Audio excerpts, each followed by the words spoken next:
right. So our next story comes from the Wall Street Journal, and the title here is "Phishing Tests: The Bane of Work Life and Are Getting Meaner."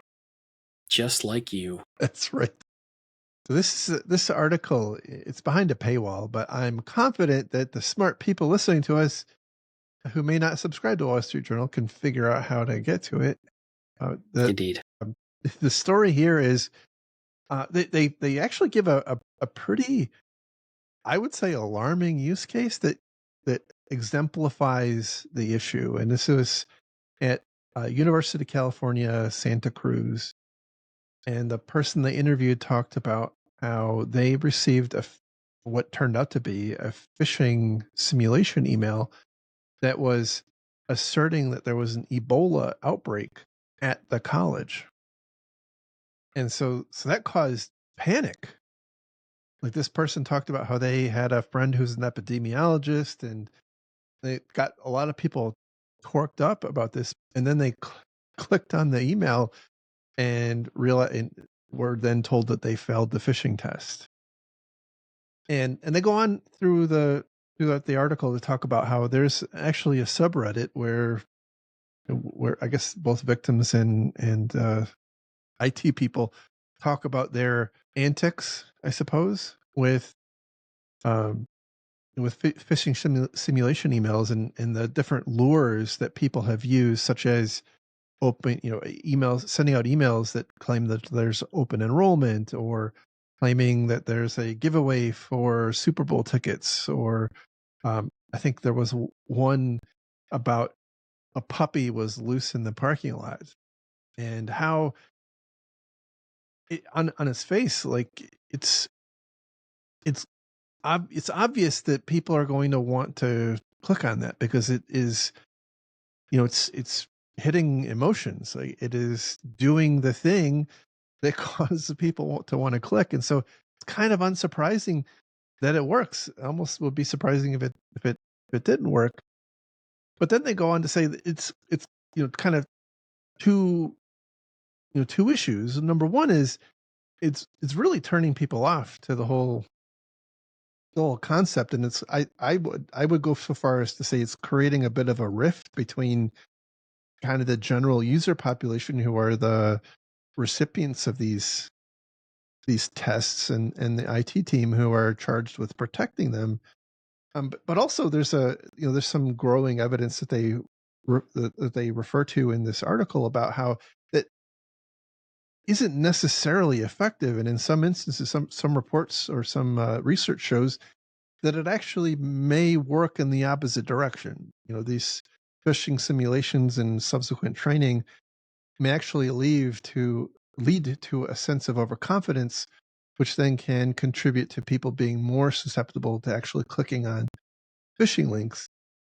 And I think there's a line, like, from my perspective, like, there's a line that you you can create really compelling phishing emails or phishing simulation emails, but then you have to ask, well, what's the point, right? If Yeah. is the point really to write a phishing lure that is so good that all of your employees click on it? Because if that's the case, what did you learn? Hmm. I don't think that's, personally, I don't think that's a very useful thing. Now, they interview at the very end of the article. They interview a CISO at a medical, I think it's a CISO at a medical company, or I think it's a health insurance company, who talks about how they have a different, and I would say far more draconian approach. And what they do is, if you fail a phishing test, you lose external email access for 3 months. And if you fail it a second time, you lose external email access for a year. And if you fail it a third time, you are terminated as an employee. And now they do say that they've never terminated any employees, but the insinuation is that they have locked people out of their email. But I you know, the whole concept here feels like transferring the problem from IT and IT security to the user base, who, like, you're giving them a laptop or a PC that has the ability to click on links, and then you're sending them the links, and you're saying, like, as a part of your job, you're going to have to click on some, but not others. Good luck figuring them out. Godspeed. Yeah. I strongly disagree with that approach of this. Uh, it was they were interviewing the chief information officer of Lehigh Valley Health Network about his 3 strikes and you're fired.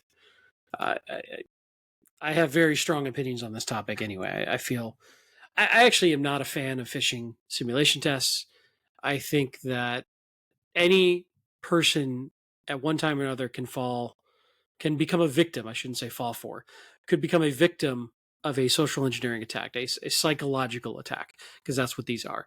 And even our language is such that we say they fell for it. They were tricked by it.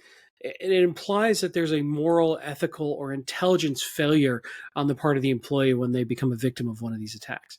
I disagree with that. I think that's wrong. I think that our job is to protect them from these attacks and to ensure that when they are a victim, because they will inevitably become a victim, that it doesn't cause too much damage. Now, they may not like that we have to build restrictions in their capabilities to protect themselves from these attacks. That can be a problem.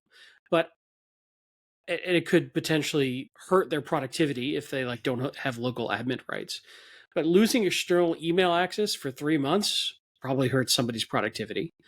uh, this sort of punitive mindset of you're so dumb that you fell for this attack and now you must be punished, I think is the worst aspect of security people's mindset, of them lauding over their users the mythical and magical power of information security.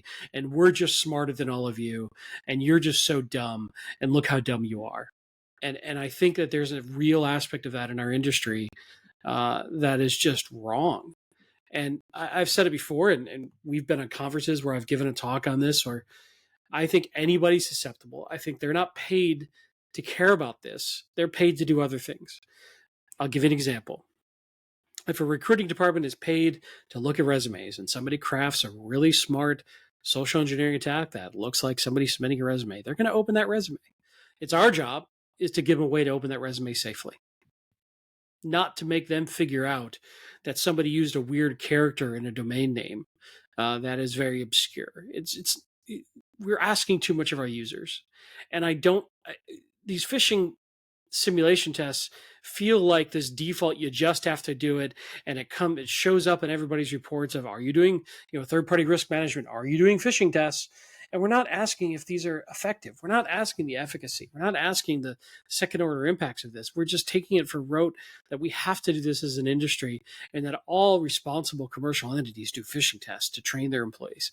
I disagree. I even organizations I've worked at, we do it, and I don't think it's the right approach. I really don't. I think the right approach is, how do I assume that my users are going to be a victim of a sophisticated phishing attack in the worst possible way, and how do I defend against that? In my slightly ranty 2 cents, I would probably be more ranty if I weren't feeling a little under the weather today. I agree.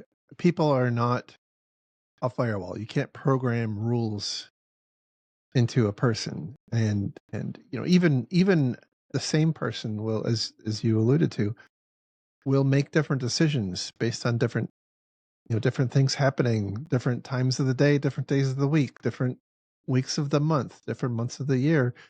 People are not automatons. They will make suboptimal decisions. They will make mistakes. They will they're trying to typically accomplish a mission as part of their job, and that sometimes requires them to click on a link. And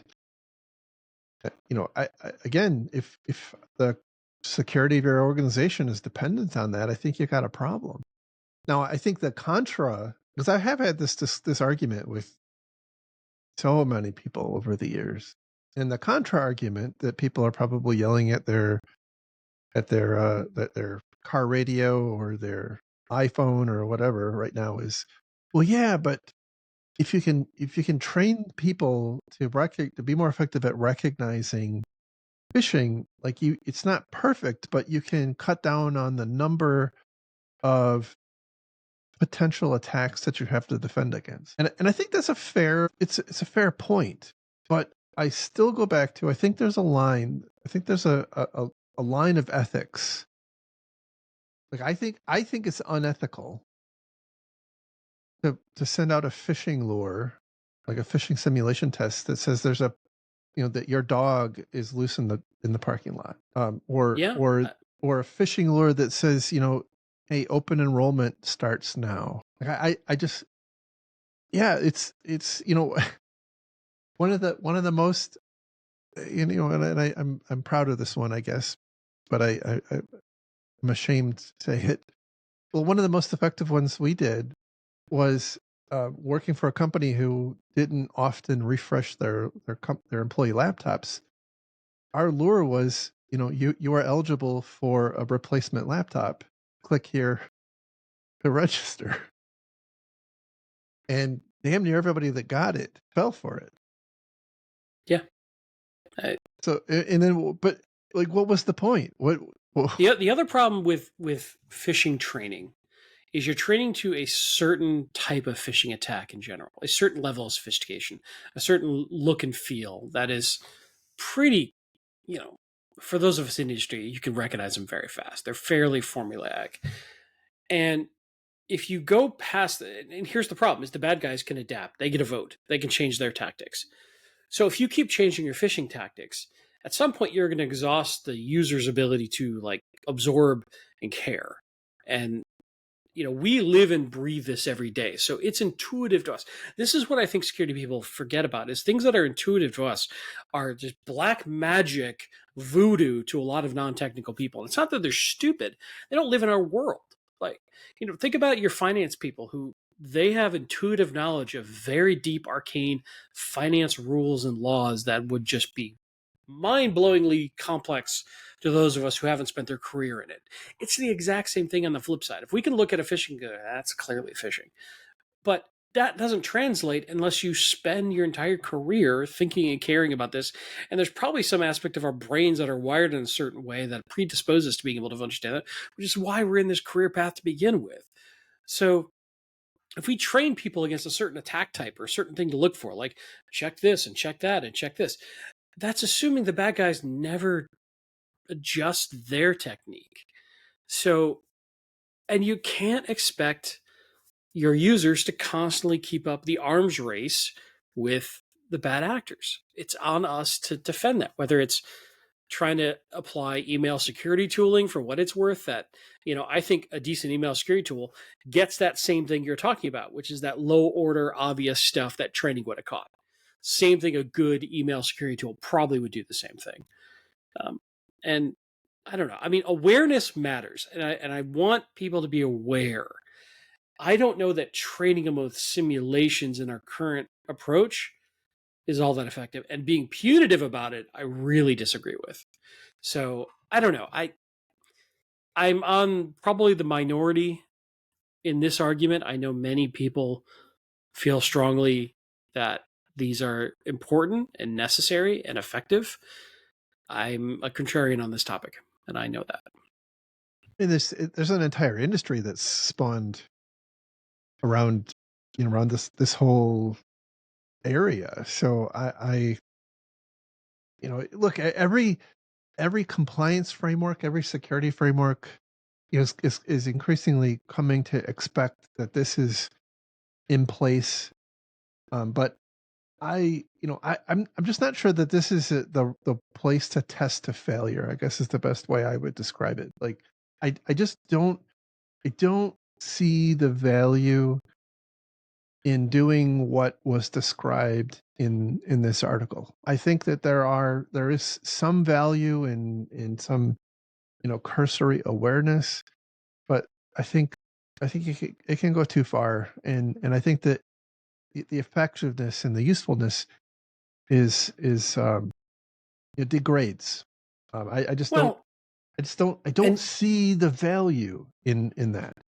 I also strongly disagree with the concept of attaching a failure or something to a failed phishing test, like a punitive, shameful response. Because let's say when that user really does fall for an actual phish and they've already been punished by you for missing something, do you think they're going to be eager to report it?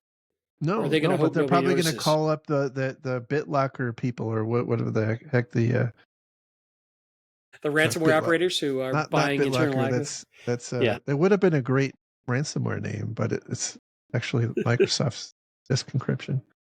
Some would argue, same difference. Fair enough. Uh, anyway, yeah, I just don't think it's the right path. But you're right. We have just taken it for granted now. And every framework and every best practice and every maturity curve and everybody's best practice, I'll say, oh, you got to do phishing training. Have we stopped to really analyze if that's still a valid assumption?